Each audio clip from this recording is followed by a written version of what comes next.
ఇది ముళ్ళు గుమ్మడి అంటారు. దీన్ని చిరు గుమ్మడి అని కూడా అంటారు.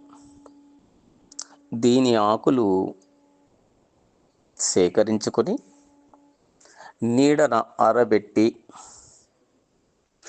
ఒక స్పూను, అంటే చిన్న స్పూను పౌడరు మామూలు నీటిలో కానీ గోరువెచ్చని నీటిలో కానీ వాడవచ్చును.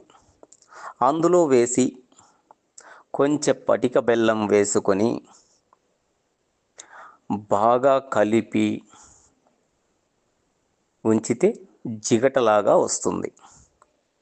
ఈ జిగటను రోజు ఒక్కసారి అలా 10 రోజుల వరకు త్రాగుతూ వస్తే శరీరము ఎంత వేడితో ఉన్నా తగ్గిపోతుంది.